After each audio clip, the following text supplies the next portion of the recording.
presentation for STEM Village here today about diversity in conservation.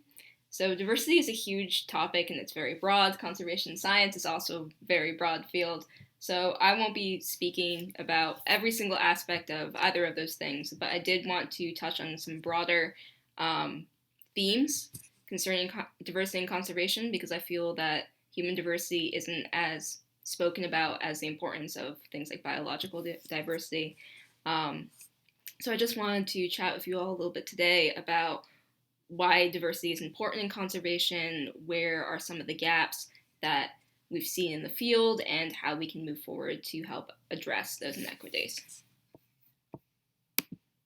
Just a little introduction about me. This is a picture of me doing a QGIS workshop in Nepal. As I said, I'm a conservation biologist, so I am primarily a carnivore biologist who focuses on human-wildlife conflict mitigation, although I've done some other things too, and I'm very interested in tech development to that end and community-based conservation. So I did my MSc at the University of Cape Town, focusing on land use change as tied to sociological impacts and remote sensing data. I've worked mostly in Eastern and Southern Africa, so I've worked in Kenya, I've worked in Mozambique, I've worked in South Africa, Namibia, and I will be going to Botswana hopefully next year. So I've been working mostly in those regions and a little bit in Nepal. So I'm passionate about diversity issues and conservation. I have a YouTube channel called Breaking Bio, which I started last year, and it slowed down a little bit because of the entire world situation right now, and just my work has gotten incredibly busy. But I'm very interested in issues around diversity and conservation as a diverse scientist. So I am a non-binary person, and as someone who's non-binary in the sciences, I didn't see a lot of representation of people like me, especially as a person of color. So being able to realize that there weren't a lot of people like me in a lot of the organizations where I worked or that I met in conferences really made me see that there's a gap. You know, there's a lot of great scientists out there, but how can we boost their voices? How can we include more diversity in the field? And that's really important, I think. And I'll talk a little bit about why diversity is so valuable. So the idea is how can we bring people from, and not just diversity in terms of whether or not they're part of the LGBTQIA community or whether or not they're, ethnic diversity, things like that. I think diversity in terms of backgrounds in general and ideas in general are also very important, especially for something as complex as conservation science. So we'll be chatting a little bit about that. Currently, I'm working at Rainforest Trust, which is a small conservation organization outside of Washington, D.C., that focuses on protected area and community-based conservation. I am their conservation partnerships officer. So I work closely with scientists and practitioners all over the world remotely to help develop their mostly technical skill sets to improve their work to be able to protect their protected areas. So I do a lot of championing of diverse voices there as well. So here's a quote that I really enjoy, and it is, "Diversity is about strengthening the movement we are dedicated to by making it resilient and capable of adapting regardless of what we face in the future." And this is from Earth Justice. And the reason why I like this quote is because I think that this is a great quote for biological diversity in terms of making, we need biological diversity for ecosystems to be resilient and to be capable of adapting. But I think that's also true for human diversity in terms of the actual practitioners who are engaged in working in conservation science. So a little bit about why diversity is important. We hear a lot about diversity in conservation science and STEM, but a lot of the time I don't hear a lot of discussions about why we want it and why it's beneficial to the field. So as I mentioned briefly before, there's a big focus on environmental diversity. So we need diverse habitats, diverse species for everything to function in conservation science. Conservation problems are complex, which is a huge reason why we need diverse practitioners, because we need the support and solutions and recognition of tolls to be taken into account. So if you only have practitioners from a certain background, they may not be able to contribute in the same way as other people who have different backgrounds might be able to contribute. And by working together and by sharing all these different backgrounds and different spheres of knowledge, that's where we can come up with really locally important and beneficial conservation solutions. And also the fact is that we often don't recognize as scientists that our work has effect on the people who we work with on the ground, especially looking at conservation activities that might have a toll on people. And for example, for human-wildlife conflict, if we don't realize that, for example, predators killing livestock does have a major impact on people whose livelihoods revolve around livestock, then we're kind of missing the plot and we're not understanding where those impacts are, and we're not working with the people who are actually suffering those losses. So having people in on the conversation is crucial. So looking at where are we losing diversity within conservation. So there's a whole concept of a leaky pipe. In terms of we're not getting as much diversity of practitioners in conservation as we'd like, in terms of there is a disparity between existent diversity of people and then the people who end up in conservation science. So looking at where that drop-off happens, does it happen in elementary school? Are people not being told that this is a career that they could go into? Does it happen in college? Does it happen after college? Where are those fallouts? Do people get in the field and then they feel that they can't stay for different reasons? So looking into that is really crucial as well. And then, of course, how do we address this? How do we address that drop-off, and how do we make sure that we have diverse practitioners that we need in this field? So can't talk about conservation science without discussing a little bit of its history. And I'm just going to chat within the context here of the United States. The mainstream conservation movement in the United States has mainly attracted a narrow segment of the population, mainly white, relatively wealthy people. And this kind of ties into the whole idea of fortress conservation. So the creation of national parks and things like that, which were very focused into separating people and nature. The idea that people couldn't coexist fully with nature without in some way damaging it, that they had to be separated out. So that's something that we need to do as conservationists, is we need to break down the idea that conservation is more central to some cultures than others, and to break down the barrier of conservation being separate from people. And we can't talk about conservation without chatting a little bit about how difficult it is to break into this field. There are certain realities surrounding that are important to discuss. And I feel that we, as conservation practitioners, we know these things, but we don't really talk about them that much. But there's a great article, I believe from 2017, which is called All Work, No Pay, The Plight of Young Conservationists. Another great paper by Fleury et al. 2019, which talks about the difficulties of diverse practitioners breaking into STEM. So in conservation science, there's a lot of challenges just to enter the field. And this is after you know about the field existing and you see it as a possible career. So conservation science has for many people, a non-linear career progression. So there are so many different things you could do in the field. You could be a field biologist. You could, do conservation genetics. You could be an environmental educator. You could work at a zoo. There's so many different paths that you can take. So non-linear career progression is a little challenging because although there's a lot of paths, it's difficult to be able to say to someone, these are the steps that you need to take to be successful in this field, because it really depends on what your personal strengths and goals are. And there's also high educational requirements. So like many fields in science, conservation biology often requires at the base level a master's degree for a lot of fields, especially for research, that you need to have degrees behind you. It's not a field that you can go into without that and climb easily.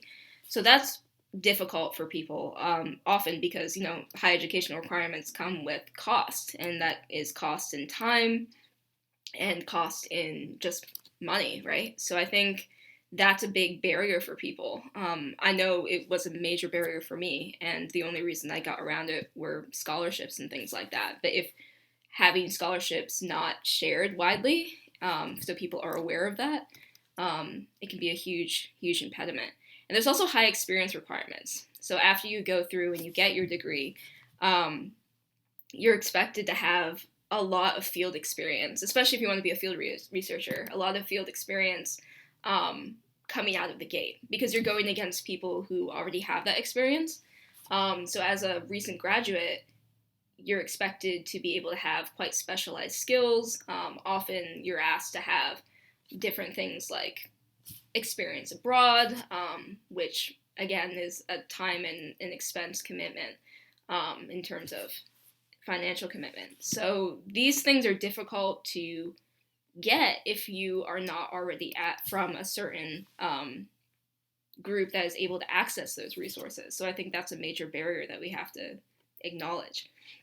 And also, a lot of this comes from lack of funding. So there is a lack of paid internships in conservation compared to many fields because there is a lack of funding for conservation science. So there might be, for example, be internships that organizations might have paid their interns or wanted to pay their interns, but they can't financially find a way to make that work. I do think that some organizations don't necessarily pay interns because they feel that, you know, that's kind of the way it's always been done. But I think a lot of organizations would, but they just do not have the financial resources to make that possible, which of course necessarily limits the field to people who can afford the time and afford the finances to be able to access those opportunities and build those skills. So I think a lot of focus has to build around programs, and there's been a lot of great programs that have come out recently in terms of championing diverse voices and making paid internships available to people. So Diverse Green did a great presentation of a study that was in 2014, so it's a little older now, but I think it's really relevant to this, and it's called The State of Diversity in Environmental Organizations, Mainstream NGOs, Foundations, and Government Agencies. So this looked at environmental organizations like NGOs, grant-making organizations, and government, and it found that although there were improvements over time in terms of bringing more diversity in the conservation field, a lot of the gains were for white women. And even with this, men were still most likely to occupy the most powerful positions in environmental NGOs. And if the budget was over $1 million, if it was one of the really large NGOs, that was even more likely.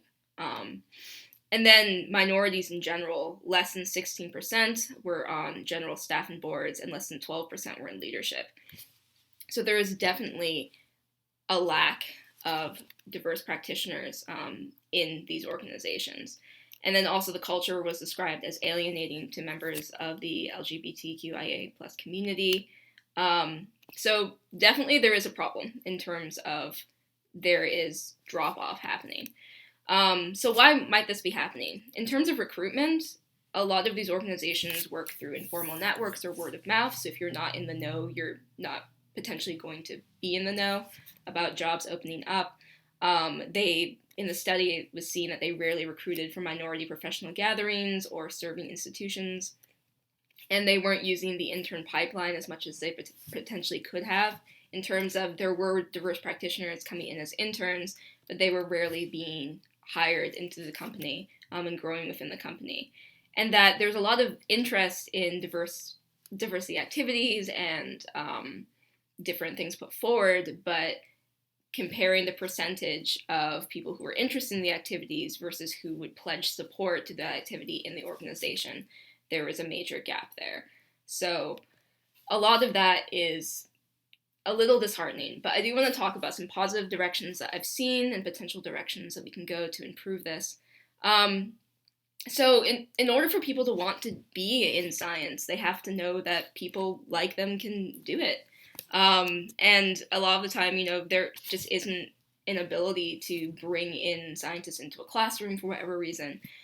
So there's some great initiatives like Skype a Scientist, which I think was born on Twitter and now is its own thing. And I've done several sessions where essentially classrooms can Skype with a scientist, and you can sign up for different classrooms and talk a little bit about your background ahead of time so they can match you.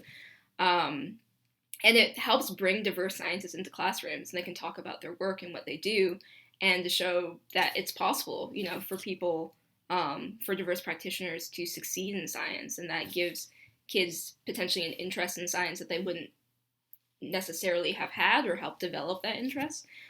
So I always make time to do several of these sessions every couple of months because I think it's really important. So that's getting kids interested in the field. But then once people are interested, we also have to address those barriers, right? So I think people who are able to do so should be actively mentoring students from underrepresented groups. There's this great program called the Doris Dukes program, which is at 5 universities. I think University of California, Santa Cruz, University of Florida, University of Washington, and a couple others, that does a paid internship program for high school students, which is really exciting, where they, start developing their skills in conservation science. So there are more and more programs out there, but people aren't necessarily knowing that those programs exist. So sharing that information is really important. And importantly, I think we just need to talk about the reality of socioeconomic barriers and other, barriers and bias barriers, and working to address them. So not just speaking about, we need diversity, but why don't we have diversity? What are the things preventing that from happening, and how do we work on that? And also diversity training discussions at all levels. So in your organization, or wherever you work, or with your colleagues, just opening up these dialogues about how do we empower diverse practitioners, why is diversity important, how do we help improve this issue, and make sure that everyone's on the same page, so it isn't just a thing that we say, but something that we do. And also, if you're recruiting, recruit with an eye towards diversity. So like I mentioned before, a lot of these large NGOs were not utilizing networks that were available to them that might open up for more diverse practitioners. So I think just taking the extra time to put out notices in places where they might be more easily seen, or bring people into the table a little bit more, would be beneficial. Because there are diverse practitioners out there, but whether or not the information is reaching them in the same way, that's something that could always be improved. So I'm moving a little bit more from the side of the practitioner, so how do we get diverse conservation practitioners, and speaking a little bit about fieldwork and bringing in the voices of local people into conservation science. So I was at this conference at the University of Georgia earlier this year, and there was this great scenario that was put forward as an example of unconscious bias. So the scenario was essentially there was a mangrove forest, and the mangrove forest had, people who were living in the mangrove forest who had been living there for generations.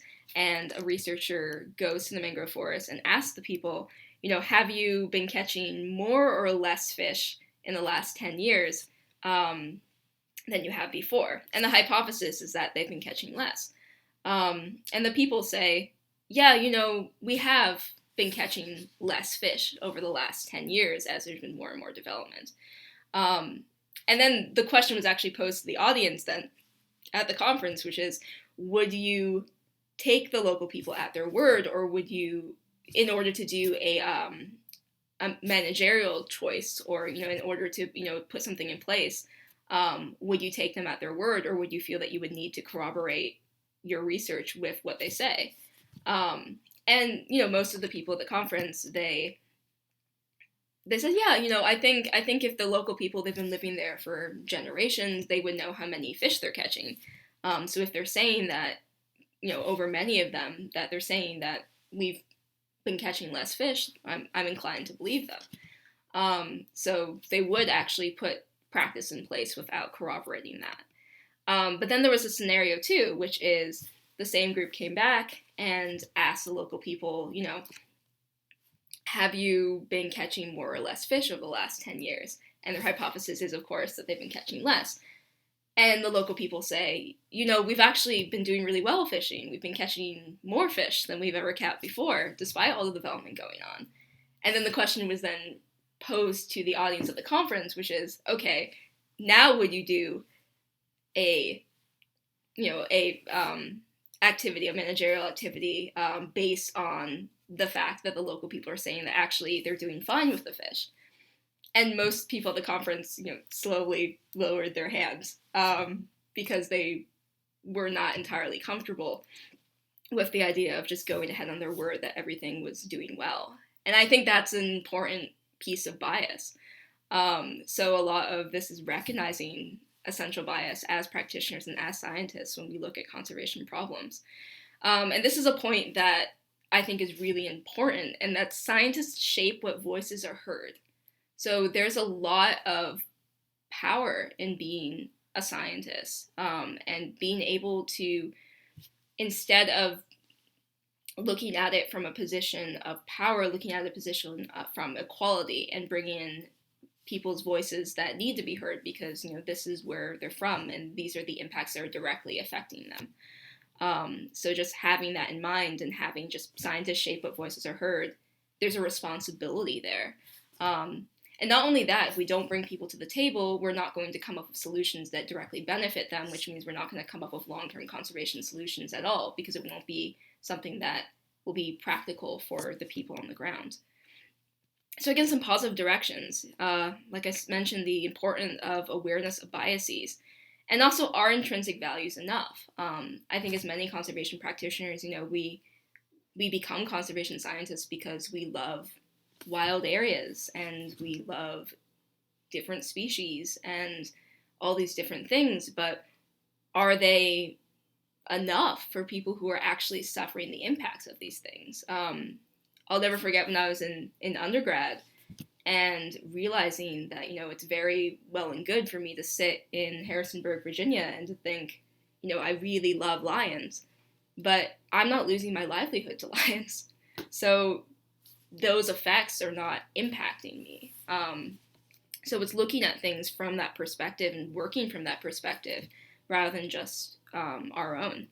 And the importance of bringing in local voices at all stages of projects. So not just going to them when you've already decided what your project's going to be, but discussing with them ahead of time, because they might have information for you that will help shape your project. They might be able to offer resources or offer advice. So it's just coming down to realize that, coming from a place of equality, and from a place of learning as well, that just because, we're scientists and we have degrees doesn't mean that we understand the system as well as other people do. So that's incredibly important. And also finding tools that will be of direct use to the ground. So not just focusing on what will be publishable or what will look good on our CVs, but what is useful to the people who live in those areas. Is crucial, because if it's not useful to them and it doesn't benefit them and it's not what they want, essentially, it's not going to work in the long term. And also continue to open a dialogue, so having it be not a one-way street but a two-way street, and having open discussions at every single stage of the process, as well as strategic planning with local communities at every single stage of the process, I think is crucial. So that's pretty much it. I have my email and my Twitter there if you'd like to contact me, and I think we're going to open up for questions in a little bit. But I just wanted to touch on some of these things in conservation science. It's a huge discussion that I just kind of brushed the surface on. But I wanted to say thank you so much for your time, and for STEM Village for inviting me to give this talk and this presentation. And I look forward to hearing more from you all.